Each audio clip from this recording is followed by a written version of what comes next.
Hello दोस्तों, कैसे हैं आप सभी लोग। आशा है सभी अच्छे होंगे। आज हम लोग ईवीएस की क्लास स्टार्ट करने जा रहे हैं और ईवीएस में भी आपका जो स्टार्ट होने जा रहा है वो कक्षा 3 से लेके 5 तक का एनसीईआरटी पहले हम लोग कंप्लीट करेंगे। उसके बाद ईवीएस में 6 थीम्स होते हैं तो उन्हें भी कंप्लीट करेंगे। सबसे पहले 3 से 5 की कक्षा का बुक देख लेते हैं। और ये जो बुक होता है इसमें कहानी की तरह, स्टोरी की तरह इसमें ये सब पढ़ाया जाता है। लेकिन मैंने यहाँ पे क्या किया है, सारांश ले लिया है जहाँ से आपके प्रश्न बनते हैं। अगर आपने इसे कंप्लीट कर लिया तो आपका समझिए ओवरऑल आपका 60% ईवीएस यहीं से कंप्लीट हो गया। और फिर 6 थीम्स हम लोग पढ़ेंगे तो वहाँ से आपका 100% कंप्लीट हो जाएगा दोनों मिला के। तो अगर आपको पीआरटी केवीएस पीआरटी में 20 नंबर चाहिए ईवीएस में, तो ध्यान से पढ़िए, सही से पढ़िए, जो पढ़ा रहे हैं वीडियो को पूरा देखिए। और चलिए स्टार्ट करते हैं बिना किसी देरी के। चलिए देखिए, यहाँ से प्रश्न जो बनते हैं आपसे पूछा जाएगा। देखिए पहले पढ़ लेते हैं कि जिग्सा का पॉइंट सब है, सभी महत्वपूर्ण पॉइंट है, एक भी पॉइंट छोड़ने वाला नहीं है। यहीं से प्रश्न बनेंगे आपके ईवीएस में। तो जिग्सा का खेल में किसी चित्र के ऐसे टुकड़े होते हैं, जिग्सा का खेल में किसी चित्र के ऐसे टुकड़े होते हैं जिनको मिलाने के लिए बहुत दिमाग लगाना पड़ता है। अब बोलिएगा यहाँ पे प्रश्न कैसे बनेंगे। तो प्रश्न ऐसे बनेंगे, आपसे पूछ दिया जाएगा कि कौन सा ऐसा खेल है जिसे चित्र के द्वारा टुकड़े में मिलाना पड़ता है। जिसे चित्र के द्वारा टुकड़े में मिलाने पर क्या किया जाता है, उसको मतलब वो पूर्ण किया जाता है उस खेल को। तो वो कौन सा खेल है, तो वो जिग्सा का खेल है। जिग्सा का खेल ऐसा खेल है जहाँ चित्र के माध्यम से उसको मिलाया जाता है और जिसमें दिमाग की बहुत ज़रूरत होती है। जैसे शतरंज का खेल होता है, उसी तरह से ये जिग्सा का खेल भी बहुत ही दिमाग यूज करने वाला खेल है। अगर मतलब मंद बुद्धि खेलते हैं तो इस खेल को नहीं खेल पाते हैं। तो इसके लिए जो खेलने वाले होते हैं वो जैसे शतरंज खेलने वाले होते हैं, तो उसी तरह ये जिग्सा का खेल भी होता है। वैसे ही लोग चाहिए जो शतरंज खेल सकते हैं वो जिग्सा का खेल भी खेल सकते हैं। अगला है हम लोगों का, मशहूर कलाकार विष्णु चिंचालकर सूखे पत्तों से चित्र बनाते थे। आपसे पूछ दिया जाएगा कि मशहूर कलाकार विष्णु चिंचालकर किस चीज़ के चित्र बनाने के लिए प्रसिद्ध हैं। तो याद रखिएगा, सूखे पत्ते के ये चित्र बनाने के लिए प्रसिद्ध हैं। और ये कहाँ के हैं, इंदौर मध्य प्रदेश के हैं। कहाँ के हैं, इंदौर मध्य प्रदेश के हैं। नाम है मशहूर कलाकार विष्णु चिंचालकर, ये इंदौर मध्य प्रदेश के हैं, याद रखिएगा। और सूखे पत्तों से ये चित्र बनाने के लिए बहुत प्रसिद्ध हैं। अगला प्रश्न है हम लोगों का, प्रश्न नहीं, अगला महत्वपूर्ण बिंदु है हम लोगों का, हांगकांग में सांप, कश्मीर में मछली तथा केरल में नारियल कड़ी और टेपिओका प्रमुख व्यंजन है। आपसे पूछ दिया जाएगा कि टेपिओका कहाँ का प्रमुख व्यंजन है। तो टेपिओका प्रमुख व्यंजन है केरला का। और नारियल की कड़ी भी वहीं की प्रसिद्ध है। और कश्मीर में मछली बहुत ज़्यादा प्रसिद्ध है। और हांगकांग में आपको पता ही होगा, हांगकांग चाइना का शहर है और वहाँ पे सांप व्यंजन में प्रमुख रूप से प्रयोग किए जाते हैं। आगे भी पढ़ेंगे कि कौन सा सांप का व्यंजन होता है जो वो सब प्रयोग करते हैं। तो देख लेते हैं, बारी बारी से पढ़ते हैं टॉपिक को। अगला है, पक्षियों के पंख उड़ने में उनकी मदद करते हैं एवं उनके शरीर को गर्म भी रखते हैं। तो आपसे पूछ दिया जाएगा कि पक्षियों में शरीर को गर्म करने के लिए किस चीज़ का वो प्रयोग करते हैं। पक्षी जो होते हैं शरीर को गर्म करने के लिए किसका प्रयोग करते हैं, तो वो पंख का प्रयोग करते हैं और उड़ने के लिए भी करते हैं। देखिए बहुत सारी ऐसी चीज़ें हैं जो बहुत ही मतलब आपको लगेगा कि बहुत ईजी है, बहुत ज़्यादा ईजी है, लेकिन हम लोग क्या करते हैं, ईजी के चक्कर में उसको छोड़ देते हैं और हम लोग हार्ड चीज़ें पढ़ लेते हैं, लेकिन ईजी वाले टॉपिक छोड़ देते हैं। लेकिन ऐसा नहीं करना चाहिए। यही ऐसे टॉपिक होते हैं कि हम लोग इजी समझ के छोड़ते हैं, लेकिन आपके एग्ज़ाम में जब पूछ दिया जाता है तो वही हम पे भारी पड़ जाता है। तो ऐसा नहीं होना चाहिए। हम लोगों को देखिए, जितने भी महत्वपूर्ण टॉपिक है उसमें स्टार्स लगा है, तो ये सभी को देखना है ताकि आपका एक भी प्रश्न ईवीएस से बाहर ना जाए। कहीं से भी प्रश्न बनेंगे, लेकिन आपका पूरा 100% बन जाएगा ईवीएस में अगर आपने इस वीडियो को पूरा देखा। एनसीईआरटी की वीडियो है, एनसीईआरटी 3 से लेके 5 कक्षा तक कंप्लीट वीडियो है, इसमें देख लीजिए, आप ही का फ़ायदा है। अब देखिए अगला है हम लोगों का ब्रेल लिपि। ब्रेल लिपि का आविष्कार किसने किया था? ब्रेल लिपि का आविष्कार लुई ब्रेल ने किया था, याद रखिएगा। ये फ्रांस के थे और ये भी अंधे थे। यह लिपि जो होती है 6 बिंदुओं पर आधारित होती है, इसमें 6 डॉट होते हैं, ठीक है, और इसके 6 डॉट उकेरे जाते हैं और इसके द्वारा बच्चे टच के आधार पे क्या करते हैं, बच्चे पढ़ना सीखते हैं। यानी जो भी बच्चे होते हैं अंधे तो वो ब्रेल लिपि के सहारे पढ़ना सीखते हैं। इसका आविष्कार याद रखिएगा लुई ब्रेल ने किया था, जो फ्रांस के विद्वान थे और ये भी अंधे थे। 6 बिंदुओं पर, याद रखिएगा कितने बिंदुओं पर आधारित होती है ब्रेल लिपि, तो 6 बिंदुओं पर आधारित होती है। अब है असम के घर में ज़मीन से लगभग 10 से 12 फीट ऊपर बनाए जाते हैं। असम में कैसा घर होता है? तो ज़मीन से लगभग 10 से 12 फीट ऊपर बने होते हैं और बांस का वहाँ पे घर होता है। यानी कि बांस के ये जो होता है ना, क्योंकि देखिए असम एक ऐसा इलाका है जहाँ हर साल आपको सुनने में आएगा कि बाढ़ वहाँ पे आया हुआ है। तो वहाँ के जो घर होते हैं, अगर आपको असम जाने का मौका मिले तो वहाँ देखिएगा कि 10 से 12 फीट ऊपर घड़ें बनी रहती हैं। उसके नीचे 10 से 12 फीट के नीचे जो होती हैं उसमें बांस लगाए हुए रहते हैं। तो याद रखिएगा ये प्रश्न आया है कि असम, आपसे पूछ दिया जाएगा कि 10 से 12 फीट ऊपर जो घर बनाए जाते हैं वो कहाँ बनाए जाते हैं? तो असम के घर वैसे होते हैं। मनाली में कैसे घर बनाए जाते हैं? तो मनाली में पत्थर या लकड़ी के घर बने रहते हैं। पत्थर या लकड़ी के घर कहाँ पे बने रहते हैं? तो मनाली में। यहाँ से प्रश्न भी आ चुका है। अब देखिए राजस्थान में कैसा घर रहता है?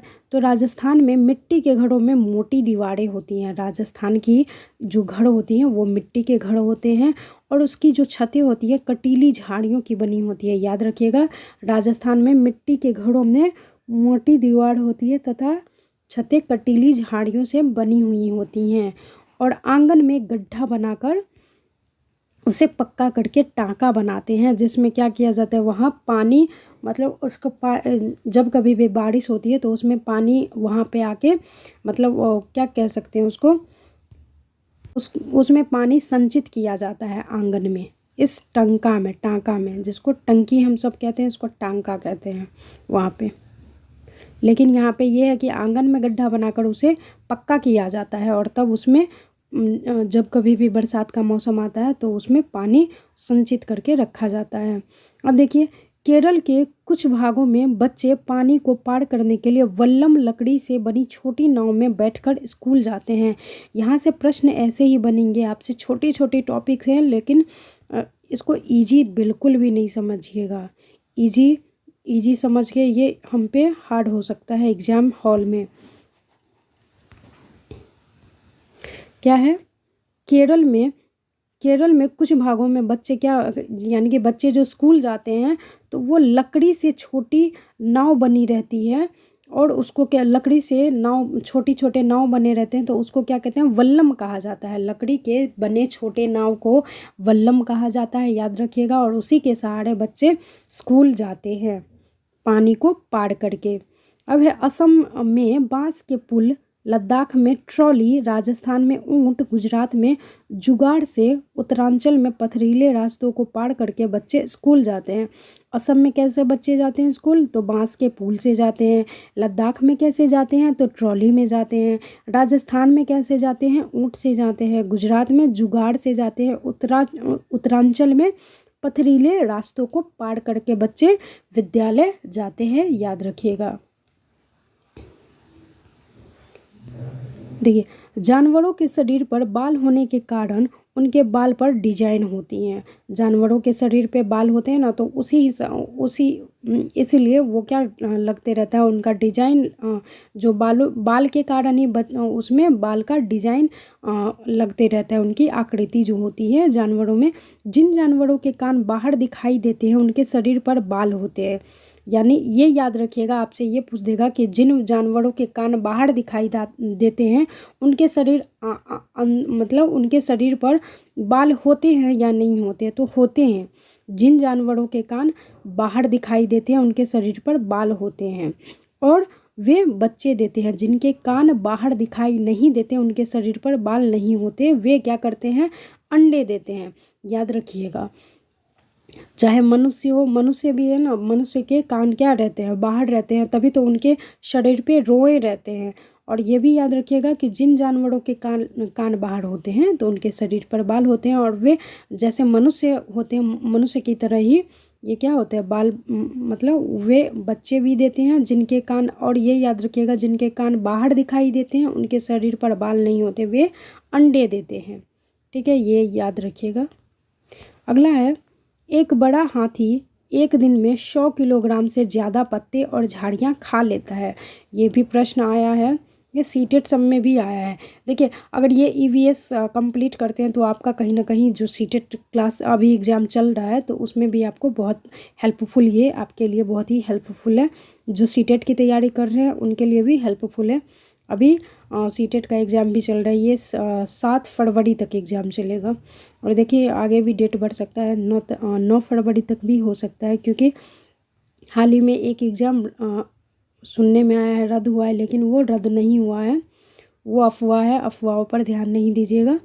और कोई भी न्यूज़ आती है तो उसको गूगल कर लीजिए, उसके साइट पे जाइए, साइट पे अगर शो कर रहा है तो वही न्यूज़ सही है, साइट पे शो नहीं कर रहा है तो वो न्यूज़ फेक हो सकती है। देखिए, एक बड़ी हाथी एक दिन में 100 किलोग्राम से ज़्यादा पत्ते और झाड़ियाँ खा लेती है। कितने किलोग्राम? 100 किलोग्राम से ज़्यादा पत्ते खा लेते हैं। एक दिन में जो हाथी होता है 2 से 4 घंटे ही सोता है। कानों को हिलाकर अपनी हवा करके पंखे का काम करता है। झुंड में केवल हथनियाँ और बच्चे ही रहते हैं। ये भी प्रश्न आया है कि जो झुंड होता है उसमें कौन कौन रहते हैं, कौन सम्मिलित रहते हैं, तो हथनियाँ रहती हैं और बच्चे ही रहते हैं, और सबसे बुजुर्ग हथनी ही पूरे झुंड की नेता होती हैं। ये प्रश्न कई बार आया है कि उनके नेता कौन होते हैं, तो उनकी नेता कौन होती है? बुजुर्ग हथनी नेता होती है पूरे झुंड की।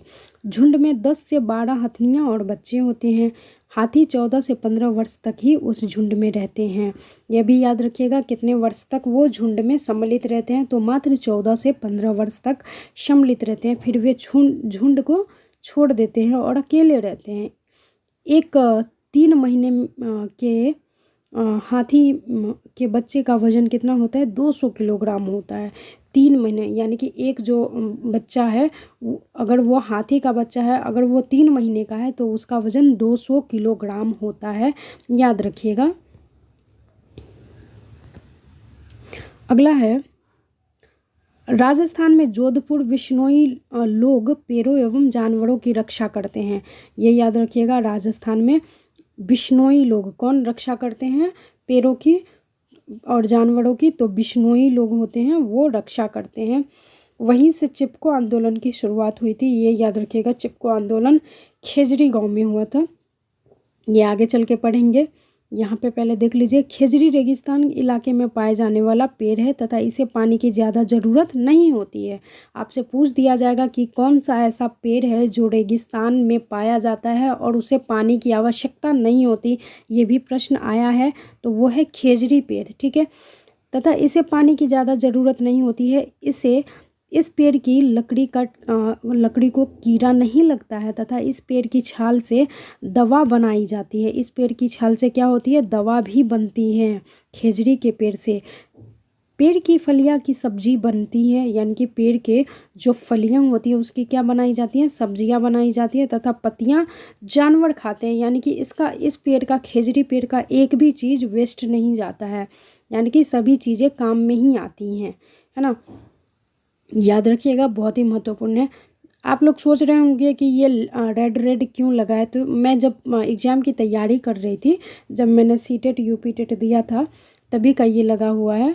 यही इसी बुक से मैंने कवर किया है और वही बुक मैं आपको साझा कर रही हूँ। मैं जितने भी टॉपिक्स आपको पढ़ाई हूँ वो मेरे खुद के नोट्स हैं, हाथों से मैंने लिखा है, और ये इसमें थोड़ा सा टाइपिंग करने में थोड़ी दिक्कत हो जाती है, इसी वजह से मैं ये एनसीईआरटी का है 3 से 5, तो आपका ये एनसीईआरटी 3 से 5 2 से 4 वीडियो में कंप्लीट हो जाएगा आपका। ज़्यादा लंबा करके हम लोगों को पढ़ना नहीं है, थोड़ा थोड़ा पढ़ेंगे और थोड़े थोड़े से कहते हैं ना, थोड़े थोड़े से समुद्र बढ़ता है, यानी कि बूंद बूंद से समुद्र बढ़ता है, बनता है। तो इस ऐसे ही हम लोग खरगोश की चाल चलेंगे और हमें किसी भी हाल में जीतना है, ये याद रखिएगा। तैयारी करते रहिए, रेगुलर 1 घंटे खुद को दीजिए। जो 4 घंटे 5 घंटे नहीं पढ़ सकते हैं, लेकिन 1 घंटे तो पढ़ ही सकते हैं, है ना। तो 1 घंटे कम से कम पढ़िए, छोड़ना नहीं है। देखिए अब है, अक्टूबर से दिसंबर तक मधुमक्खियों का अंडे देने का समय होता है। आपसे ये भी प्रश्न आया है कि दिसंबर से नहीं, आपसे ये पूछा जाएगा कि मधुमक्खियों के अंडे देने का समय कब होता है। तो अक्टूबर से दिसंबर तक होता है। कब होता है? अक्टूबर से दिसंबर तक होता है। यही समय मधुमक्खी पालन शुरू करने का सबसे अच्छा समय होता है। लीची के फूल कब खिलते हैं? तो फरवरी में खिलते हैं। लीची के फूल कब खिलते हैं? फरवरी में। लीची के फूल मधुमक्खियों को आकर्षित करते हैं। आपसे ये याद रखिएगा कि अक्टूबर दिसंबर में मधुमक्खी अंडे देते हैं, और यही समय मधुमक्खी पालन शुरू करने का भी सबसे अच्छा समय होता है। कब? अक्टूबर और दिसंबर में। और लीची के फूल कब खिलते हैं? तो ये फरवरी में खिलता है, ठीक है, लीची के फूल, और ये मधुमक्खियों को आकर्षित करता है। हम लोगों का ये इतना कवर हो गया। अब इधर चलते हैं। अब देखिए, अब है एक डिब्बा जिसमें मधुमक्खी पालन किया जाता है, उसमें कितना खर्चा आता है? तो इसमें 200 रुपये का खर्चा आता है। यानी कि मधुमक्खी होते हैं ना, मधुमक्खी पालन करने के लिए एक डब्बा आती है,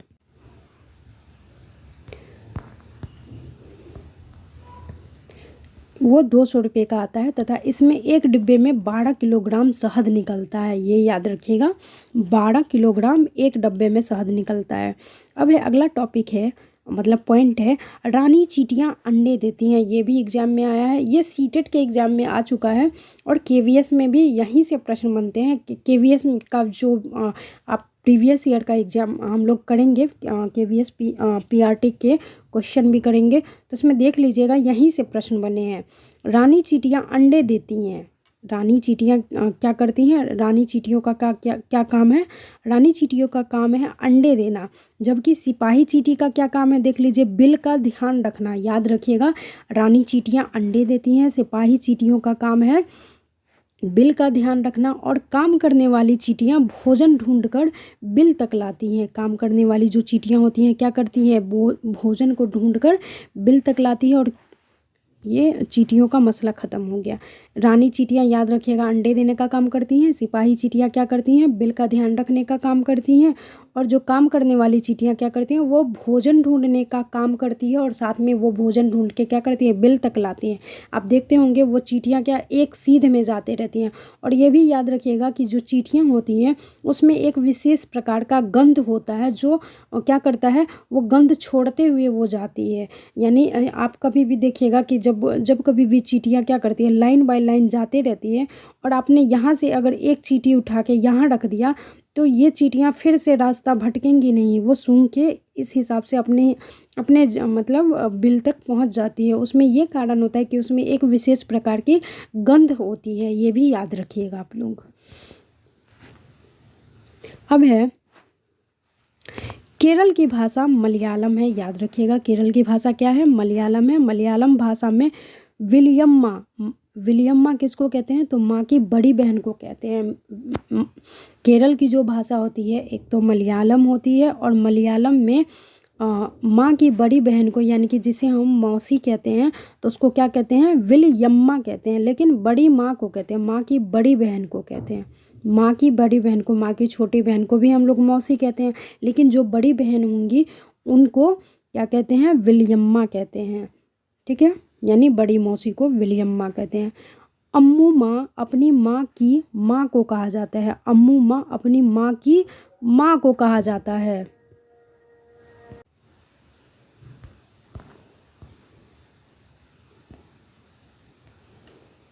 अगला पॉइंट है हम लोगों का, देखिए, ढोकला खाना कहाँ का मशहूर है? तो ढोकला गुजरात का मशहूर है ना। ढोकला खाना जो होता है, ढोकला, वो कहाँ का मशहूर है? तो गुजरात का मशहूर है, याद रखिएगा। अगला पॉइंट है हम लोगों का,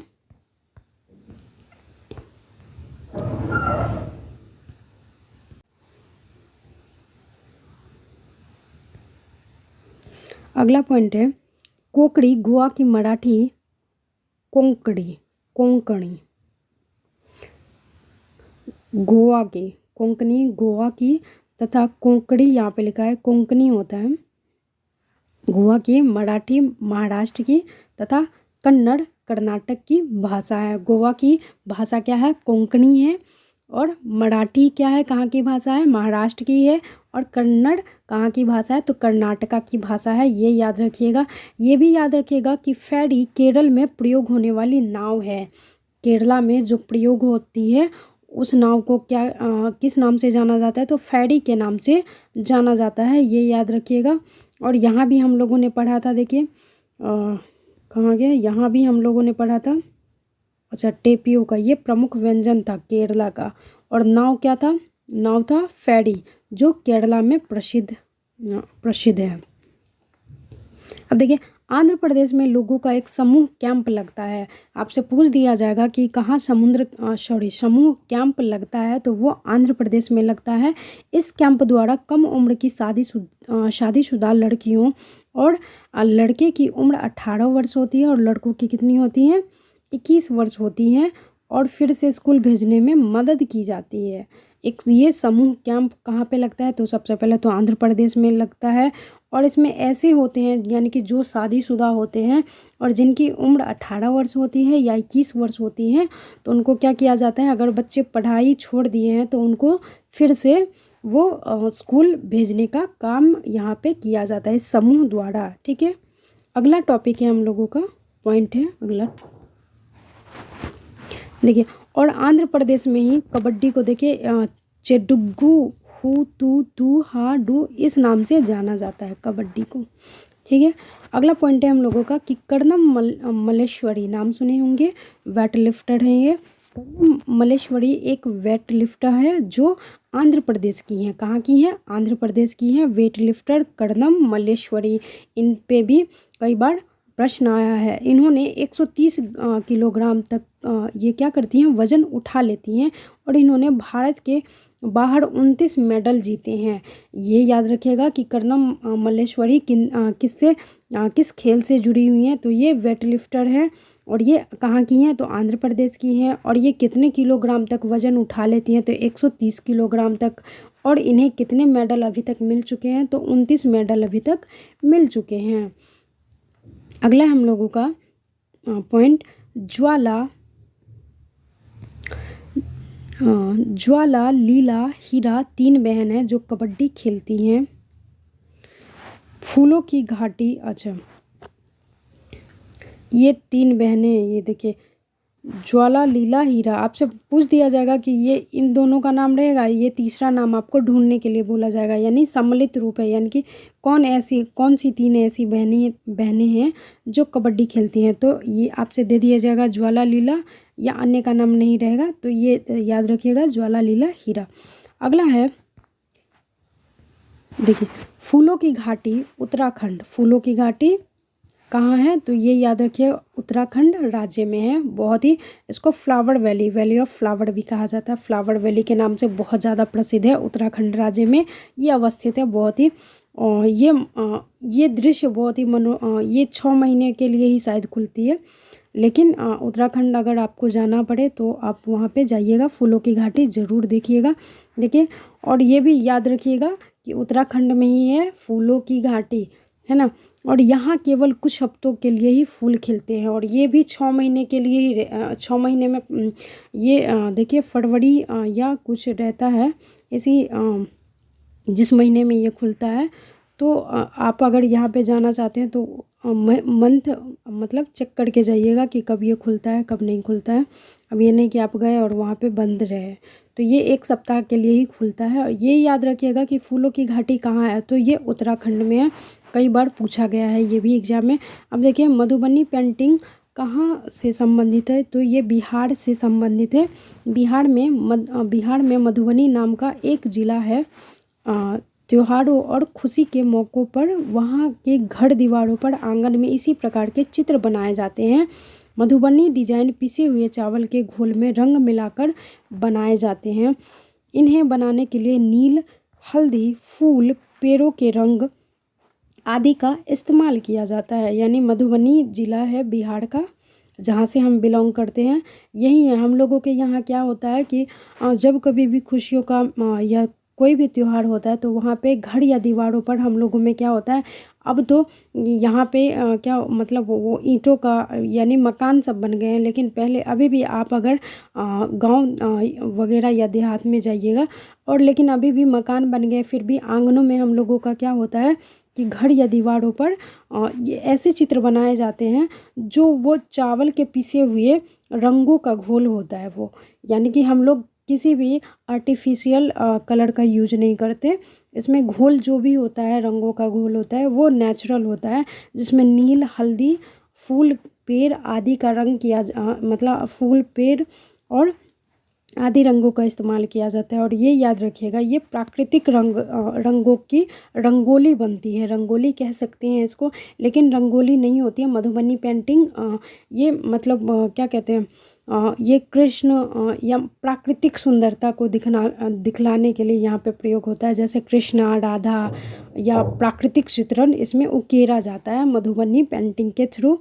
तो ये अगर आप मधुबनी आए तो आपको देखने के लिए ज़रूर मिलेगा ये सब। देखिए, अब उत्तर प्रदेश में कन्नौज ज़िला है जहाँ पे इत्र के लिए ये मशहूर है। ये भी पूछ सकता है आपसे कि इत्र के लिए कौन सा जगह मशहूर है, तो ये कन्नौज है उत्तर प्रदेश का कन्नौज ज़िला है जो इत्र के लिए मशहूर है। इत्र फूलों का शुद्ध अक्र होता है। क्या होता है? इत्र फूलों का शुद्ध अक्र होता है। आपसे पूछ दिया जाएगा इत्र फूलों का क्या होता है शुद्ध, तो अर्क होता है, सॉरी अक्र बोल रहे थे, अर्क होता है। और ये पूछ देगा कि कौन सा ज़िला इत्र के लिए मशहूर है, तो वो है कन्नौज का ज़िला। और कहाँ है ये? उत्तर प्रदेश में है। उत्तर प्रदेश में कचनार के फूलों की सब्जी, देखिए उत्तर प्रदेश में कचनार के फूलों की सब्जी खाई जाती है। केरल में केले के फूलों के पकौड़े बनाए जाते हैं। उत्तर प्रदेश में कचनार के फूलों की सब्जी बनाई जाती है, हमको तो पता ही नहीं था। चलिए, केरल में देखिए याद रखिएगा कि उत्तर प्रदेश में कौन से फूलों की सब्जी बनाई जाती है, तो कचनार की। और केरला में केले के फूलों की पकौड़े बनाए जाते हैं। याद रखिएगा, हल्की हल्की चीज़ें हैं, लेकिन इसको ध्यान में नहीं रखिएगा तो यही चीज़ें भारी पड़ेंगी आपको एग्जाम में। तो हंसने वाली बात या मजाकिया कोई चीज़ें नहीं है, इसको सीरियसली लीजिएगा, तभी आपका रिजल्ट भी सीरियस आएगा। अब देखिए, गुलदावड़ी जिनिया के फूलों से रंग भी बनाए जाते हैं। गुलदावड़ी जिनिया के फूलों से रंग भी बनाए जाते हैं, उन रंगों के कपड़े भी रंगे जाते हैं। अब है, मिट्टी में गोबर मिलाकर लिपने से क्या होता है? मिट्टी में कभी कीड़ा नहीं लगता। ये याद रखिएगा, ये भी प्रश्न आया है। सोहना गांव हरियाणा में है। आपसे पूछ दिया जाएगा कि सोहना गांव कहाँ है, तो हरियाणा में है। और मिट्टी में कीड़े क्यों नहीं लगते? तो जब हम गोबर से लिपते हैं मिट्टी में तो क्या होते हैं, कीड़े इसलिए नहीं लगते हैं क्योंकि उसे हम गोबर से लिप रहे हैं मिट्टी में। या मिट्टी का घर होता है ना, वो हमेशा गोबर से ही लिपा जाता है, तो इसमें यही मूल कारण होता है कि उसमें कीड़े नहीं लगते हैं, इसी वजह से लिपे जाते हैं। ये याद रखिएगा कि सोहना गांव कहाँ है, तो हरियाणा में है। अब देखिए अगला है, गीजू भाई बेदका गुजरात में रहते थे तथा बच्चों के लिए मज़ेदार किस्से, कहानियाँ और पत्र लिखते थे। याद रखिएगा, गीजू भाई गुजरात के हैं, गुजरात में रहते थे तथा बच्चों के लिए मज़ेदार किस्से, कहानियाँ और पत्र लिखा करते थे। अगला है कलचिरी पक्षी को इंडियन रोबिन के नाम से जाना जाता है। कलचिरी पक्षी पूछ देगा आपसे, इंडियन रोबिन के नाम से कौन सी पक्षी जाना जाता है, तो कलचिरी पक्षी होती है जो इंडियन रोबिन के नाम से जाना जाता है। कौवा ऊंची डाल पर घोंसला बनाता है, जबकि पाखता कैक्टस के कांटों के बीच या मेहंदी के मेढ़ में क्या करता है, वो घोंसला बनाता है। कलचिरी पक्षी को इंडियन रोबिन कहते हैं, ये याद रखिएगा। और कौवा ऊंची डाल पर घोंसला बनाता है, पता ही होगा। और पाखता कहाँ पे बनाता है? देखिए, ये हल्की चीज़ें दे दी गई हैं, उसके बाद भारी है ना। इसका नाम पाखता है। पाखता क्या है? पक्षी का नाम है। वो कैक्टस के कांटों के बीच में अपना घोंसला बनाती है या मेहंदी के मेढ़ के बीच में अपना घोंसला बनाती है, ये याद रखिएगा। देखिए अगला है, बसंत गौरी जो गर्मियों में टुक टुक करते हैं, गर्मियों में आवाज़ आती है टुक टुक जो करते रहता है, वो कौन सी पक्षी होती है? तो बसंत गौरी होती है। पेड़ के तने में छेद बनाकर उसमें अंडे रखती है। पेड़ के तने में क्या करती है? वो छेद बनाकर उसमें अंडे रखती है। अब देखिए, शकड़ा खोड़ा किसी छोटे पेड़ या झाड़ी की डाली पर अपना लटकता घोंसला बनाती है। ये आपसे पूछ दिया जाएगा कि कौन सा ऐसा पक्षी है जो पेड़ के लटकती डाली से अपना घोंसला बनाती है? तो शकड़ा या खोड़ा नाम है इसका। क्या नाम है? शकड़ खोड़ा नाम है। शकड़ खोड़ा ऐसा पक्षी है जो पेड़ के लटकती डाली से अपना घोंसला बनाती है। तो दोस्तों, ये था हम लोगों का ईवीएस एनसीईआरटी का पहला भाग, और जल्दी हम लोग दूसरा भाग भी कवर कर लेंगे। आपका एनसीईआरटी कक्षा 3 से 5 तक आपका 2 से 4 वीडियो में कंप्लीट हो जाएगा। 4 वीडियो रखिए, 4 या 3 वीडियो में कंप्लीट हो जाएगा। चलिए जल्दी मिलते हैं अगले वीडियो में। तब तक के लिए पढ़ते रहिए, तैयारी करते रहिए, जी जान से लग जाइए। इस बार हार नहीं मानना है, क्योंकि केवीएस की जो वैकेंसी अभी देखिए 4 से 5 साल लग गए हैं, तो 4 से 5 साल फिर से वेट करना पड़ेगा अगर आपने इस बार नहीं लिया तो इसीलिए अच्छे से तैयारी करिए, अपनी तैयारी मजबूत तरीके से कीजिए, और जो भी होगा आगे तो देखा ही जाएगा। रिजल्ट आपके हाथ में नहीं है, लेकिन कर्म करना आपके हाथ में है। तो ये याद रखिएगा, आप अभी मेहनत करिए, आपका रिजल्ट होगा ही। आप प्रोसेस पे ध्यान दीजिए, ना कि रिजल्ट पे ध्यान दीजिए। प्रोसेस आपका सही रहेगा तो रिजल्ट 100% सिक्योर है आपका। चलिए मिलते हैं अगले वीडियो में, तब तक के लिए धन्यवाद, नमस्कार, वंदे मातरम।